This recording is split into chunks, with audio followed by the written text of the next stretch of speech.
For latest videos of Radio Udan, subscribe our YouTube channel and press the bell button.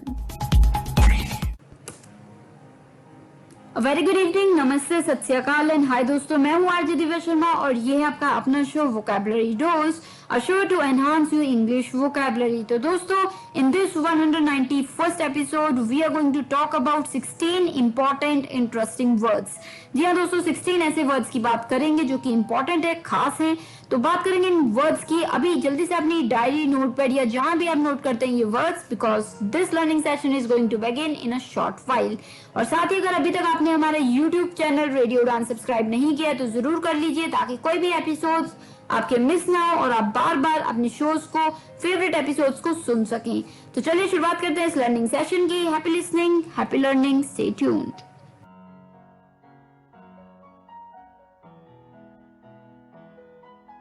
ओफो मम्मा, आप कहाँ जा रही हो? मुझे बहुत सारा होमवर्क करना है और मुझे कुछ समझ में नहीं आ रहा, मुझे मीनिंग भी समझ में नहीं आ रही, मैं कैसे करूँगी?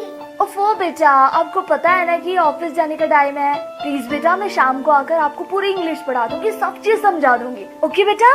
मम्मा भी चले गए, पापा भी चले गए, भैया भी नहीं है। अब मैं अपना इंग्लिश का होमवर्क कैसे करूँगी? अगर मुझे इंग्लिश के वर्ड्स आते तो मैं सारा होमवर्क कर लेती, पर मैं अब किससे पूछूं? ये परेशानी सिर्फ रिया को नहीं, उन सारे लोगों को होती है जिनकी इंग्लिश की वोकैबुलरी थोड़ी सी कमजोर है। आपकी वोकैबुलरी को और भी स्ट्रॉन्ग बनाने के लिए आरजे दिव्या लेकर आ रही है वोकैबुलरी डोज। तो हर गुरुवार शाम 7 से 8 बजे और हर शुक्रवार दोपहर 2 से 3 बजे तो अपनी इंग्लिश की कमजोरी को दीजिए एक नई पहचान। On your radio Udaan, a flight of life. तो दोस्तों, now we are in the first segment of this 191st episode of Vocabulary Dose and today we are talking about mixed words। जी हाँ दोस्तों, mixed words की आज हम बात करेंगे जो कि important हैं। तो चलिए without wasting any time, let us move further towards the first word। तो पहला वर्ड इस शाम का है impudent। impudent, IMPUISSANT, impudent, IMPUISSANT, impudent, यानी कि दोस्तों लैकिंग फिजिकल स्ट्रेंथ और विगर। जब कोई फिजिकली बहुत, जिसमें ताकत फील नहीं हो रही, वीकनेस फील हो रही है, एकदम से वो उठ ही नहीं पा रहा, काम कर ही नहीं पा रहा, तो वीक फील कर रहा है, तो तब हो जाता है impudent। जैसे as Rohan saw the bullies tease his friends, the impudent man could not do anything। मतलब जैसे ही रोहन ने देखा कि उसके दोस्तों को कुछ बुलीज, गुंडे तंग कर रहे हैं, तो रोहन कुछ नहीं कर पाया। क्यों? वो impudent फील कर रहा था, वीक फील कर रहा था, स्ट्रेंथ उसे लग रहा था कि मेरे से नहीं है। ठीक है, so he was feeling impudent। Clear दोस्तों? if you have any doubts you can always ask me। तो चलिए, the second word for the evening is, well दोस्तों, ये वर्ड आपने सुना भी हो सकता है ना भी सुना हो। atrabilious, atrabilious, ATRABILIOUS, atrabilious, ATRABILIOUS, atrabilious। atrabilious का मतलब होता है दोस्तों irritable as if suffering from indigestion। मतलब जैसे आपको फीलिंग नहीं होती जब आपको डाइजेस्ट नहीं हो रहा कुछ, मतलब कुछ खाया आपने, डाइजेस्ट नहीं हो तो आपको इरिटेशन हो रही होती है। तो तब जब आप ऐसी इरिटेशन फील करें किसी भी कारण से, तो तब क्या होता है? एट्रोबिलियस। जैसे एट्रोबिलियस वाली फीलिंग की इरिटेट होना, जैसे आप इंडाइजेशन जब आपको होती है तब होते हो। जैसे atrabilious, he is an atrabilious old man. मतलब वो उससे कुछ भी पूछो ना, वो इरिटेट हो जाता है, जैसे कि मतलब जैसे बहुत इरिटेशन होने लगती है उसको। So he is an atrabilious old man. कि कई लोग होते हैं ना एकदम से इरिटेट हो जाते हैं, आप उससे कुछ भी पूछ लो वो इरिटेट हो जाता है। So they are what? They are atrabilious old man या दे आर एट्रोबिलियस पीपल। सो एट्रोबिलियस आप किसी के लिए भी यूज कर सकते हो जो इरिटेट फील कर रहा है, इरिटेट फील करता है। ठीक है, तो चलिए, कोई डाउट से आप कभी भी पूछ सकते हैं। अभी के लिए the third word for the evening is perfidious, perfidious, PERFIDIOUS, perfidious, PERFIDIOUS, perfidious, यानी कि दोस्तों tending to betray या फिर specially having a tendency, जिसे होता नहीं कि ट्रेचरस करेक्टर, किसी का करेक्टर ही ऐसा, किसी की मतलब एक पहचान ही ऐसी कि वो तो धोखा दे देता है लोगों को, तो एक टेंडेंसी है उसकी, वो मतलब he is always standing to, he is always, कि उसका हमेशा मकसद अक्सर यही होता है कि वो दूसरे को धोखा दे, बिट्रे करे। सो उसको हम कह रहे थे, क्या कह रहे थे, परफिडियस। ठीक है, PERFIDIOUS, perfidious. Let me make it even more clear for you with an example. तो एग्जांपल है, you must not trust what this couple says. The previous couple is very clever. मतलब होता नहीं कि आप किसी की हस्बैंड वाइफ की बातों में आ रहे हैं तो आपका दोस्त कह रहा है अरे भी उनकी बातों में मत आ जाना, वो धोखा दे देते हैं। सो दे आर अ, क्या है, परफिडियस कपल। तो ये परफिडियस एक पर्सन के लिए, कपल के लिए, फैमिली के लिए, कंपनी के लिए, ग्रुप के लिए, किसी के लिए भी यूज हो सकता है।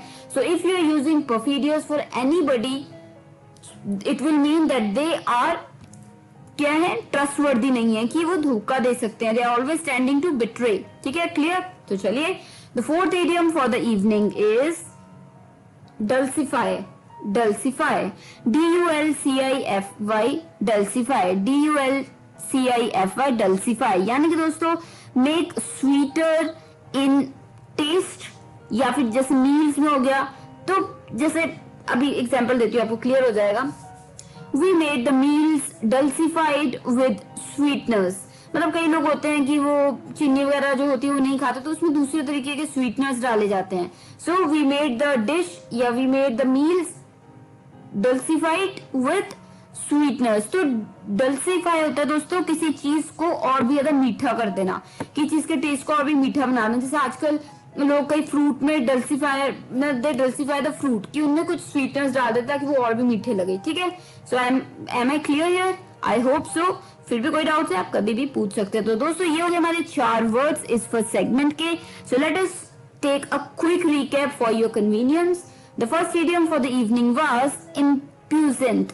इम्प्यूजेंट, impuissant, IMPUISSANT, impuissant, IMPUISSANT, impuissant, यानी कि लैकिंग फिजिकल स्ट्रेंथ और विगर। जब आप फिजिकली आप ज्यादा स्ट्रेंथ फील नहीं कर रहे हैं, विगर फील नहीं कर रहे हैं, बहुत मतलब वीक सा फील कर रहे हैं, तो तब हो जाता है इम्प्यूजेंट। जैसे as Rohan saw the bullies tease his friends, the impuissant man could not do anything. मतलब जब रोहन ने देखा कि उसके दोस्तों को बुलीज तंग कर रहे हैं, गुंडे तंग कर रहे हैं, तो वो बेचारा कुछ नहीं कर पाया। द मैन, कौन सा मैन, क्या हमने रोहन को क्या कहा है, हमने कहा इम्प्यूजेंट। इम्प्यूजेंट क्यों? क्योंकि वो वीक फील कर रहा था कि अरे मैं कुछ नहीं कर सकता। ठीक है, मतलब weak, physically weak, impuissant. Clear दोस्तों? तो चलिए, the second word for the evening was atrabilious. Atrabilious, ATRABILIOUS, atrabilious. Atrabilious मैंने बताया था, irritable as if suffering from indigestion. कोई व्यक्ति जो इरिटेट कर दे आपको, ये इरिटेट हो जाए, जैसे कि इंडाइजेशन हुई हो उसे, तो उसे हम कह देते हैं एट्रोबिलियस। ठीक है, एट्रोबिलियस। एट्रोबिलियस जैसे मैंने एग्जांपल दिया था, he is an atrabilious old man. मतलब वो इरिटेट हो जाता है 1 मिनट में, मतलब उसको कुछ भी बोलो, ये भी पूछ लो ना तुम कैसे हो, तब भी वो इरिटेट हो जाता है। So he is an atrabilious old man. Clear दोस्तों? तो चलिए, the third idiom for the evening is was perfidious. Perfidious, जी हाँ दोस्तों, थर्ड वर्ड जो शाम का था वो था परफिडियस, PERFIDIOUS, परफिडियस, जिसका मतलब मैंने बताया था tending to betray, specially having a treacherous character. कोई व्यक्ति या कोई समूह, ग्रुप लोगों का जो मतलब जिनकी टेंडेंसी रही है, जिनका ये रहा है कि वो धोखा दे सकते हैं, देते आए हैं, तो उसे हम कह देते हैं दे आर क्या कह देते हैं, उनके लिए वर्ड यूज हो जाता है पेरिफिडियस। ठीक है, परफिडियस।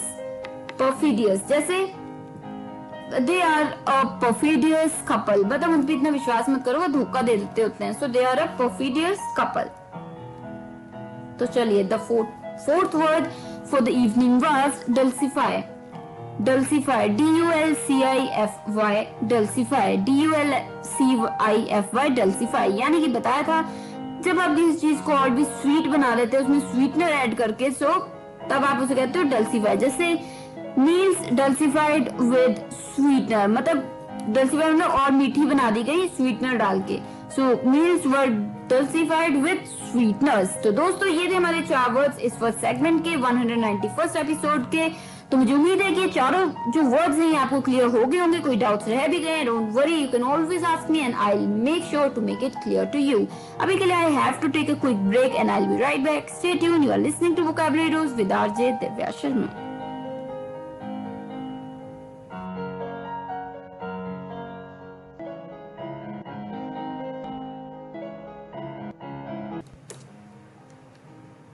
तो दोस्तों now we are in the second segment of this 191st episode of Vocabulary Dose and today we are talking about 16 important words। जी हाँ दोस्तों 16 ऐसे वर्ड जो इम्पोर्टेंट है।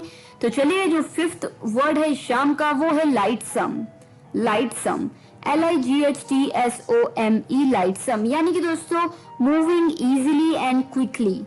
निम्बल मतलब जैसे कोई चीज आसानी से चल रही है तो उसको हम कहते हैं इट इज लाइटसम। जैसे अ लाइटसम जैसे क्या कह सकते हैं it was a lightsome move for our company मतलब इजीली हमने मतलब इजी थी एक मूव हमारे लिए। So it was a lightsome move for our company या फिर it is a lightsome move on his part मतलब कि उसने काफी इजीली एक मूव ले ली। सो कोई भी मूव या जो आसानी से हो रही हो क्विकली हो रही हो या की गई हो तो उसके लिए आप यूज कर सकते हो लाइटसम।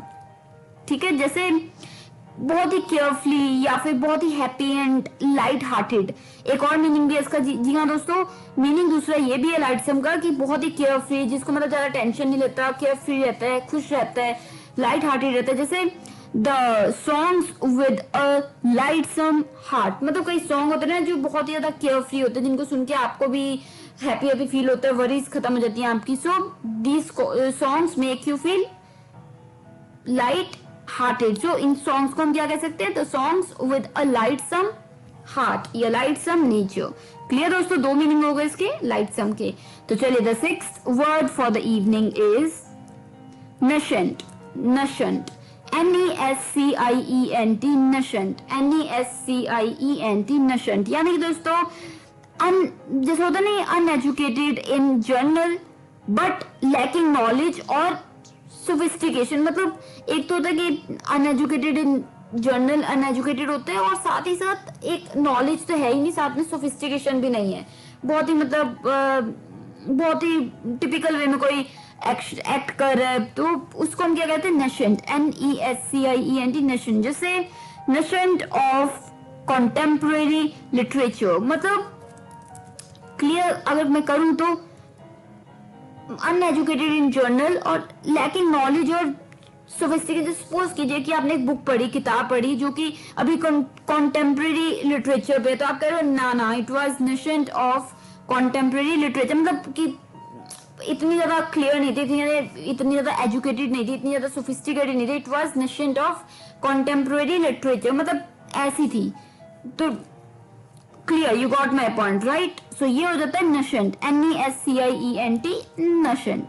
तो चलिए अभी के लिए the seventh word for the evening is wayfarer. Wayfarer WAYFARER wayfarer WAYFARER wayfarer यानी कि दोस्तों a pedestrian who walks from place to place. कोई व्यक्ति जो वॉक करता है प्लेस टू प्लेस तो उसको हम कहते हैं वेफेयरर। जैसे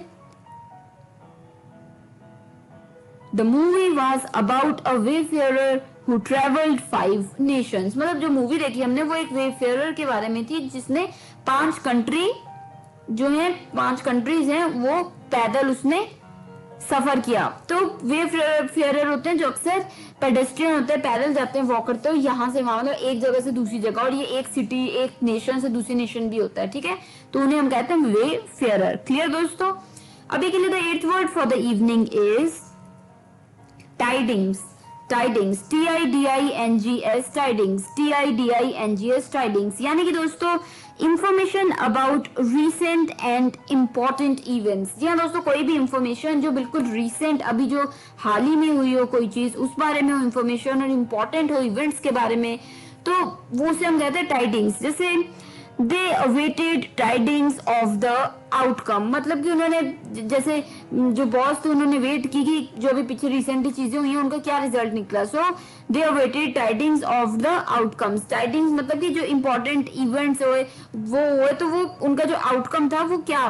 ठीक है, तो they awaited tidings of the outcome कि आउटकम के बारे में क्या न्यूज है, कितना अच्छा हुआ, कितना बुरा हुआ, क्या प्रॉफिट हुआ, क्या लॉस हुआ। तो जैसे हाल ही में हमने एक इवेंट करवाया था और उस इवेंट पे क्या रिजल्ट्स आए। So we were waiting for tidings of the outcome कि मतलब जो न्यूज आउटकम्स के बारे में। क्लियर दोस्तों, कोई डाउट्स रह भी गए आप कभी भी मुझसे पूछ सकते हैं। तो दोस्तों ये हो गए हमारे 4 वर्ड्स इस सेकंड सेगमेंट के 191st episode of vocabulary dose. आपके सामने के लिए एक जल्दी से रिकैप भी ले लेते हैं। तो चलिए, the fifth word for the evening was lightsome, LIGHTSOME, lightsome. जी हाँ दोस्तों, इस वर्ड के मैंने दो मीनिंग बताए थे। एक मीनिंग है मूविंग इजीली एंड क्विकली, मतलब जब आसानी से आप कोई चीज कर लेते हैं या कर रहे हैं तो और तेजी से, तो तब हम कह देते हैं लाइटसम। जैसे इट वाज अ लाइटसम स्टेप, या फिर ही टुक अ लाइटसम स्टेप, या वी टुक अ लाइटसम स्टेप, मतलब इजीली एक स्टेप ले लिया हमने क्विकली, सो लाइटसम। ठीक है, और इसका दूसरा मतलब मैंने बताया था carefree and happy and light hearted. कोई चीज, कोई व्यक्ति जो केयरफ्री हो, ज्यादा टेंशन नहीं लेता, ठीक है, ओके हो जाएगा, खुश रहता है और लाइट हार्टेड रहता है, तब आप ये यूज कर सकते हैं। जैसे कोई गाने की भी, कोई गाना सुन के आप बिल्कुल खुश हो जाते हैं, वो बहुत ज्यादा आपको केयर फ्री कर देता है, फील कराता है, तो उस गाने को भी आप कह सकते हैं। जैसे the songs with lightsome heart, मतलब लाइट सम गाने को सुन के आप हल्का फील करते हैं, लाइट सम। ठीक है, क्लियर दोस्तों। तो sixth word for the evening was nescient, NESCIENT, nescient, NESCIENT, nescient, यानी कि दोस्तों अनएजुकेटेड इन जनरल या लैकिंग नॉलेज और सोफिस्टिकेशन। कोई व्यक्ति जो कि पढ़ा लिखा ना हो, या फिर उसमें जनरल नॉलेज भी नहीं है और सोफिस्टिकेशन भी नहीं है, तो ये अक्सर व्यक्ति के लिए ही नहीं होती है, किताबों के लिए भी आप यूज कर सकते हो। जैसे कि मैंने एग्जांपल दिया था आपको इसके लिए, जैसे it was a nescient of contemporary literature, मतलब वो किताब लिख तो दी राइटर ने, पर वो it was just a nescient of contemporary literature, मतलब नेशेंट है कि मतलब बहुत ही सोफिस्टिकेटेड नहीं है, ऐसा लग रहा है कि जिसने लिखी है उसको ज्यादा नॉलेज नहीं थी, उसने बस ऐसे ही यहाँ की चीजें लिख दी। So it was a nescient of contemporary literature. ठीक है दोस्तों, क्लियर, आई होप सो। तो अभी के लिए जो seventh word for the evening was wayfarer, WAYFARER, wayfarer, WAYFARER, wayfarer. ये मैंने वर्ड बताया था आपको, pedestrian who walks from place to place, कोई व्यक्ति जो पैदल यहाँ से वहां जाता है तो उसको हम कहते हैं वेफेयरर। जैसे the movie was about a wayfarer who travelled 5 nations, मतलब जो मूवी थी वो एक ऐसे व्यक्ति के बारे में थी, वेफेयरर के बारे में थी, जो कि एक कंट्री से दूसरी कंट्री पैदल गया, तो 5 कंट्री उसने कवर की, so wayfarer. Clear, I hope I am clear here. अभी के लिए the eighth word for the evening was tidings, TIDINGS, tidings, यानी कि दोस्तों information about recent and important events. यह जानकारी, नॉलेज, कोई ऐसी इंपॉर्टेंट चीजों के बारे में जो अभी हाल ही में होके हटी है, तो उनको आप कहते हो टाइडिंग्स। जैसे they awaited tidings of the outcome, मतलब बॉस वगैरह उन लोगों ने वेट की कि जो रिजल्ट निकले वो कैसे निकले, उसके न्यूज के बारे में कि क्या हुआ, कैसे हुआ, प्रॉफिट हुआ, लॉस हुआ, क्या हुआ। So they waited for the tidings of the outcome, या फिर they waited for the tidings of the event, event के बाद कैसा रिस्पॉन्स रहा, सो रिसेंट जो इवेंट हुआ था उसका क्या रिस्पॉन्स रहा, so they waited for the tidings की इंफॉर्मेशन। ठीक है, क्लियर। तो दोस्तों ये थे हमारे 4 वर्ड्स इस सेकंड सेगमेंट के of 191st episode of vocabulary dose. We are talking about 16 important words. तो अभी के लिए मुझे लेनी होगी break, but I will be right back with the remaining segments. You are listening to vocabulary dose with RJ Divya Sharma. Stay here, I will be right back.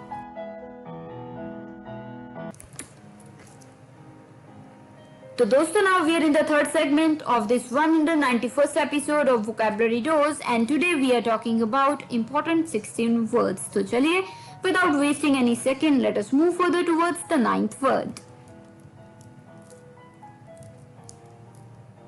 तो दोस्तों ये जो 9वां वर्ड है ये बहुत ही अटपटा है, इसकी प्रोनाउंसिएशन थोड़ी सी हटके है। अनवी, अनवी। जी हाँ दोस्तों, ये वर्ड है अनवी, ENNUI, अनवी, ENNUI, अनवी, ENNUI, अनवी। जी हाँ, प्रोनाउंसिएशन इस वर्ड की अनवी, ENNUI, अनवी। अनवी यानी कि दोस्तों the feeling of being bored by something tedious, कोई बोरिंग काम कर करके आप बहुत ही बोर हो गए हैं, बहुत तंग हो गए हैं, तो दैट मीन्स अनवी। ठीक है, जैसे he feels ennui without his friends, मतलब कोई व्यक्ति है जिसको दोस्तों के बिना मन ही नहीं लगता, बहुत बोर फील करता है, so he feels ennui without his friends, मतलब बहुत ही ज्यादा उसको बोरियत होती है, सो अनवी। ठीक है, ये एक वर्ड है। अगर कोई वर्ड कोई व्यक्ति यूज कर रहा है, इंग्लिश बोल रहे हैं और कह रहा है see I am just feeling ennui these days, so आपको कंफ्यूज होने की जरूरत नहीं है। Ennui means he is feeling very bored these days. Clear है दोस्तों, तो अनवी। तो अभी के लिए the 10th word for the evening was ponderous, ponderous। जी हाँ दोस्तों, the 10th word for the evening is ponderous, PONDEROUS, ponderous। ponderous यानी कि slow and laborious because of weight, कोई चीज जो बहुत स्लो है और बहुत ही उसमें जान लगी है क्योंकि उसकी वेट की वजह से, उसका जो वजन है उसकी वजह से, तो आप उसको कहते हैं पॉन्ड्रस। जैसे it was a ponderous movie with long scenes. जी अक्सर जो पुरानी मूवीज अगर आपने देखी होंगी 90s की और उससे पहले की, तो उन मूवीज में क्या रहता था कि बहुत ही स्लो सीन्स होते थे, बहुत ही स्लो मूवी चलती थी।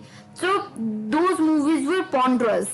जैसे last evening I saw a movie and it was a ponderous movie with long scenes, मतलब लंबे लंबे सीन। ठीक है, अगर आप ध्यान देंगे तो पहले के समय के जो गाने भी होते थे वो बहुत लंबे होते थे। सो पॉन्ड्रस, ठीक है, जो कि बहुत हैवी हो जाते थे, वेटी हो जाते थे और स्लो और लेबरियस। ठीक है, पॉन्ड्रस। क्लियर दोस्तों? तो चलिए अभी के लिए 11th word for the evening is, well दोस्तों जो 11th वर्ड है शाम का वो है विट्रियल।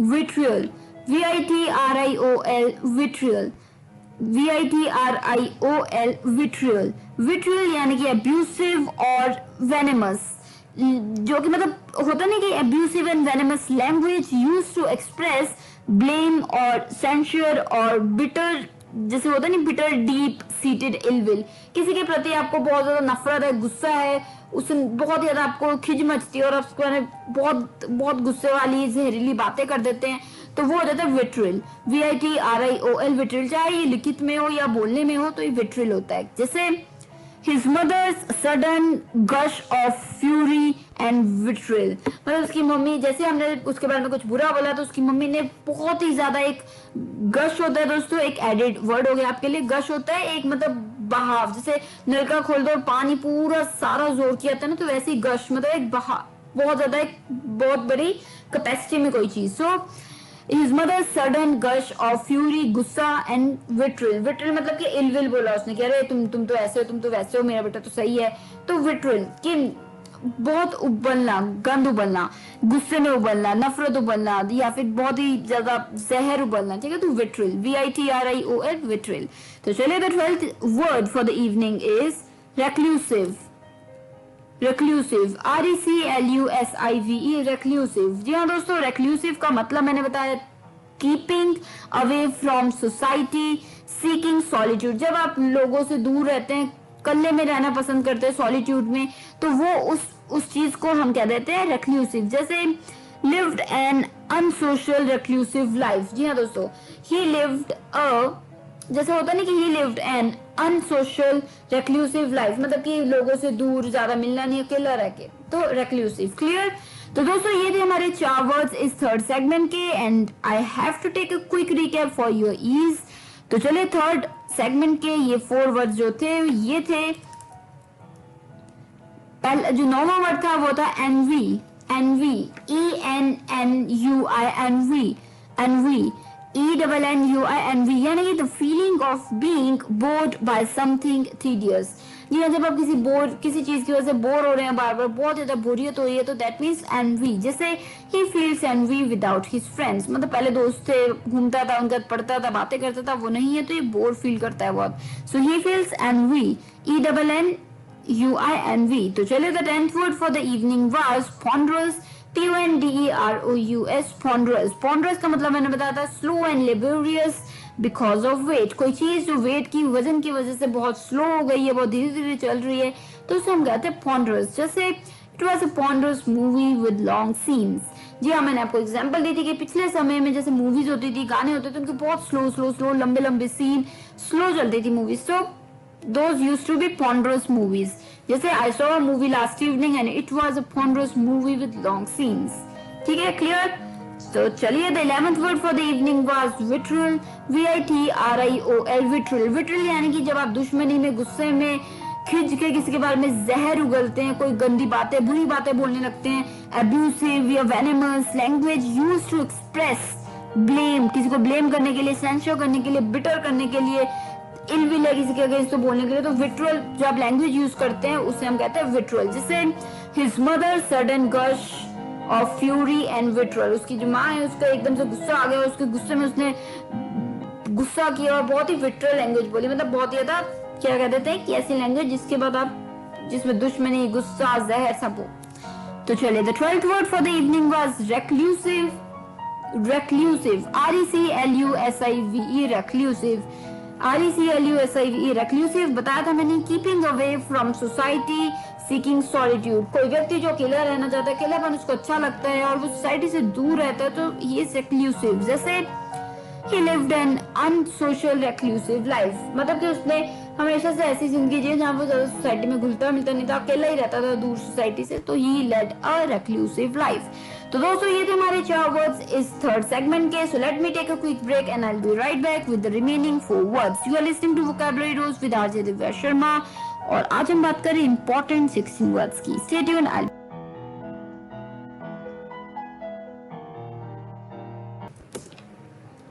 तो दोस्तों now we are in the fourth segment of this 191st episode of Vocabulary Dose, and today we are talking about 16 important words. So far we have talked about 12 words. तो चलिए अभी कदम बढ़ाते हैं 13th वर्ड की तरफ।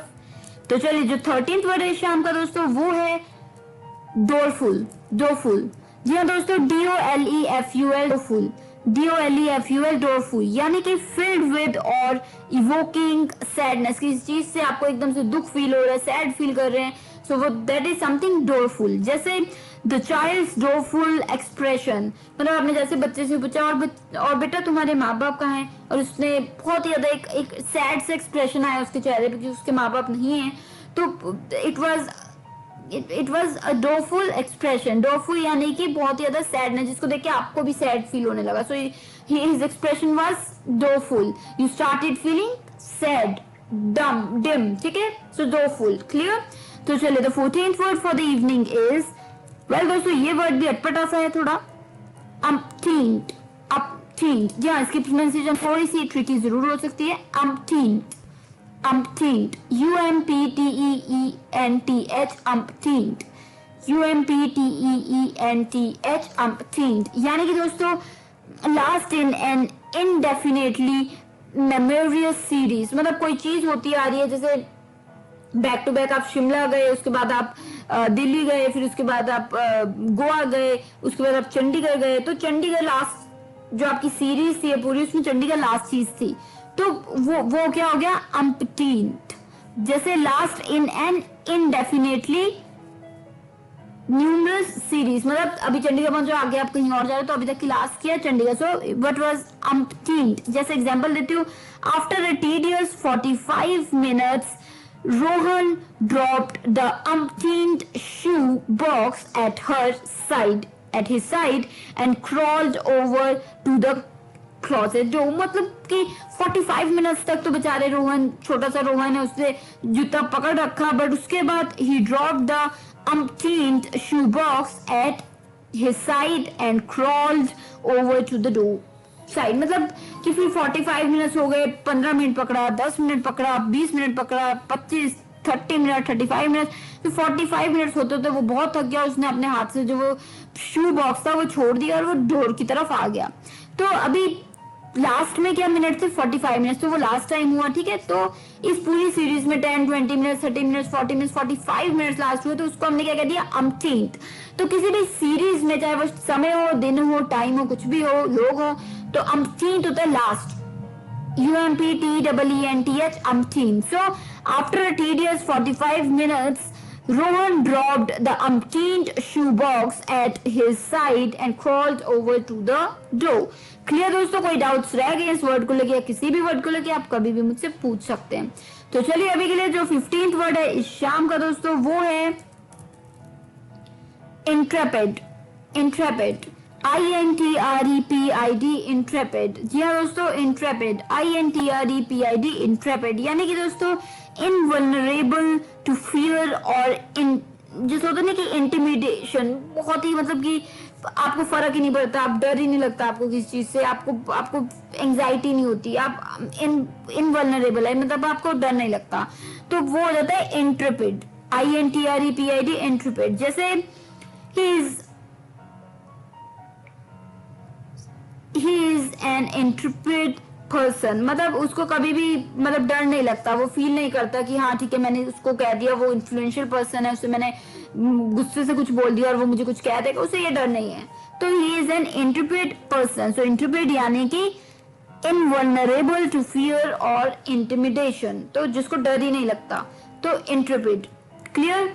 तो चलिए, जैसे अभी अगर मैं बात करूं, कोई भी व्यक्ति इस जो सेंटेंस में अभी बनाऊंगी इसे कोई पर्सनली नहीं लेगा, because this is just an example to make it clear to you.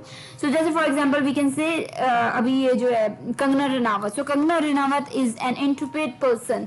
क्यों? वो इतने लोगों के बारे में पूरा मतलब सामने आके बात कर देती है कि ये भी बुरा बंदा है, वो बुरा बंदा है, तो उसको कोई डर नहीं है कि कोई व्यक्ति उसे धमकी दे सकता है, उसे मार सकता है. So she is an interpret person. ठीक है, इंटरप्रेट, INTREPID, इंटरप्रेट. तो चलिए, जो 16वां वर्ड 16th वर्ड इस शाम का है वो है डायसेनिया.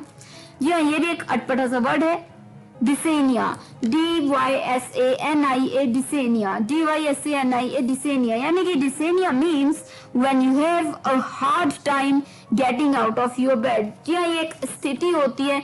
अक्सर हम में से बहुत लोग ये फील करते हैं कि हमें सुबह हम उठना चाह रहे हैं कि हम उठ जाएं, बेड से निकल आए बाहर, पर निकल ही नहीं पाते, 1-2 घंटे लगा देते हैं निकलने में. सुबह हो जाता है डिसेनिया. DYSANI, डिसेनिया. ये एक्सप्रेशन है, एक वर्ड है जो दर्शाता है उस हालात को. जैसे I feel dysania as I take 2-3 hours to get out of the bed in the mornings. जी हाँ, आई फील, मुझे लगता है कि मुझे डिसेनिया है कि मैं 2-3 घंटे लगा देता हूँ रोज बेड से निकलने में. उठ मैं चाहे 6 बजे जाता हूँ पर 9 बजे तक बेड से बाहर निकलता ही नहीं. सो आई फील आई हैव डिसेनिया. सो डिसेनिया का कोई व्यक्ति कह रहा है that means they are having a hard time getting out of bed in the mornings. तो दोस्तों, ये हो गए हमारे 4 वर्ड्स इस 4th सेगमेंट के 191st episode of vocabulary dose के. Let me take a quick recap for your convenience. The 13th word for the evening was doleful. Doleful, DOLEFUL, doleful, यानी कि filled with or evoking sadness. कोई चीज जो मतलब आपको evoke करे, आपको दुखी कर दे, एकदम से सैड कर दे, किसी का एक्सप्रेशन देख के आप सैड हो जाए तो दैट मीन्स doleful. जैसे द चाइल्ड्स doleful एक्सप्रेशन, मतलब जो चाइल्ड का जो एक्सप्रेशन था वो बहुत ही डोलफुल था, वो देख के आपको भी मतलब एकदम दुख होने लगा, फील करने लगे आप. सो डोलफुल एग्जाम्पल. डोलफुल यानी कि जिसको देख के आपको भी दुख होने लगे. तो चलिए, the 14th word for the evening was umpteenth. umpteenth, UMPTEENTH, umpteenth, UMPTEENTH, umpteenth, यानी कि last in an indefinitely numerous series. मतलब कोई व्यक्ति पहले वो A जगह गया, फिर वो B जगह गया, फिर C जगह गया, फिर अब D जगह गया, अब E गया, अब आगे F जाएगा, तो अभी लास्ट जगह E गया.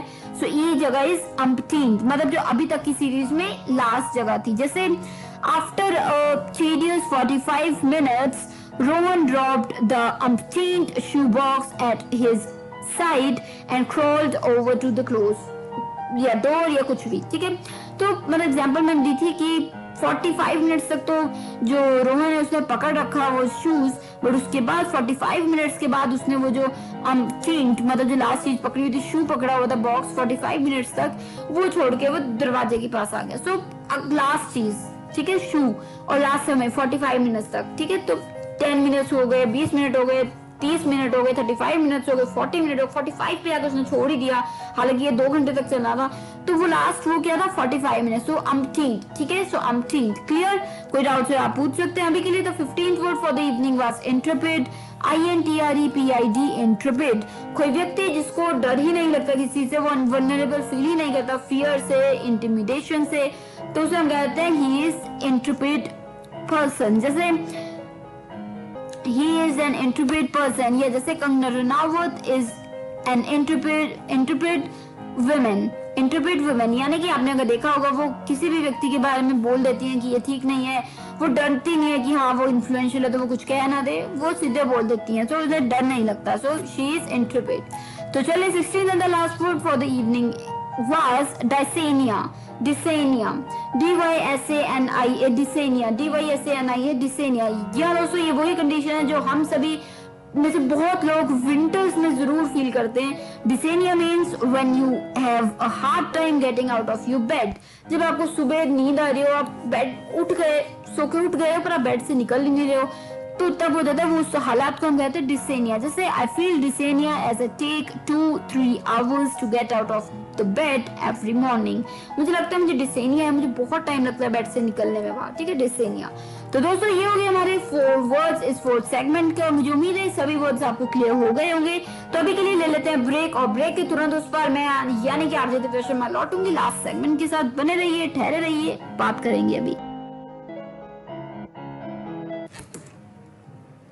तो दोस्तों now we are in the last segment of this 191st episode of Vocabulary Dose and today we have talked about 16 interesting words. जी हाँ दोस्तों, 16 इंटरेस्टिंग वर्ड्स की आज हमने बात की है और मुझे उम्मीद है कि ये वर्ड्स आपको बिल्कुल क्लियर हो गए होंगे। तो ये वर्ड्स आपको कैसे लगे जरूर बताइएगा। बताने के लिए हमारी वेबसाइट है www.radioudan.com। मेल कर सकते हैं आप हमें mail@radioudan.com पे। स्काइप आईडी रेडियो उड़ान है। ट्विटर हैंडल पे भी आप हमें फॉलो कर सकते हैं, रेडियो उड़ान है। और साथ ही दोस्तों अगर आप हमें बिल्कुल कमेंट करके हमारे शो को वापस सुन के कमेंट करना चाहते हैं तो यूट्यूब चैनल पे हमें सब्सक्राइब कीजिए। हमारा यूट्यूब चैनल है रेडियो उड़ान, वहां पे ये एपिसोड तुरंत एक दिन में अपलोड हो जाएगा और वहां भी ये एपिसोड फिर से जितनी बार चाहे सुन सकते हैं। वहां कमेंट एरिया में अपने आइडिया, सजेशंस, व्यूज भी दे सकते हैं। और साथ ही अगर आप मुझसे यानी कि आरजे दिव्या शर्मा से डायरेक्टली बात करना चाहते हैं तो मेरा ईमेल आईडी है divyapens31@gmail.com divyapens31@gmail.com। साथ ही दोस्तों आप मुझे स्काइप पे भी मैसेज कर सकते हैं, दिव्या31s है मेरा स्काइप आईडी। तो दोस्तों उम्मीद है कि सभी वर्ड्स आपको क्लियर हो गए होंगे, कोई डाउट्स नहीं होंगे और आप यूज करेंगे। अगर आप वर्ड्स यूज करेंगे तभी ये वर्ड्स आपकी जो मेमोरी है उसमें स्टक होंगे। तो अभी के लिए मैं लेती हूँ इजाजत, मिलूंगी next week same time same day यानी कि Thursday 7 to 8 PM and repeat Friday 2 to 3 PM only on radio Udaan, a flight of life. तब तक के लिए stay safe, stay healthy and अभी लेती हूँ मैं इजाजत। RJ Divya Sharma direct from Nangal dam studio, Punjab, India. Good luck, take care of yourselves, good luck. उफ़ो मम्मा, आप कहाँ जा रही हो? मुझे बहुत सारा होमवर्क करना है और मुझे कुछ समझ में नहीं आ रहा, मुझे मीनिंग भी समझ में नहीं आ रही, मैं कैसे करूँगी? ओफो बेटा, आपको पता है ना कि ऑफिस जाने का टाइम है। प्लीज बेटा, मैं शाम को आकर आपको पूरी इंग्लिश पढ़ा दूंगी, सब चीज समझा दूंगी। ओके बेटा? मम्मा भी चले गए, पापा भी चले गए, भैया भी नहीं है। अब मैं अपना इंग्लिश का होमवर्क कैसे करूँगी? अगर मुझे इंग्लिश के वर्ड्स आते तो मैं सारा होमवर्क कर लेती, पर मैं अब किससे पूछूं? ये परेशानी सिर्फ रिया को नहीं, उन सारे लोगों को होती है जिनकी इंग्लिश की वोकैबुलरी थोड़ी सी कमजोर है। आपकी वोकैबुलरी को और भी स्ट्रॉन्ग बनाने के लिए आरजे दिव्या लेकर आ रही है वोकैबुलरी डोज। तो हर गुरुवार शाम 7 से 8 बजे और हर शुक्रवार दोपहर 2 से 3 बजे तो अपनी इंग्लिश की कमजोरी को दीजिए एक नई पहचान। On your radio Udaan, a flight of life.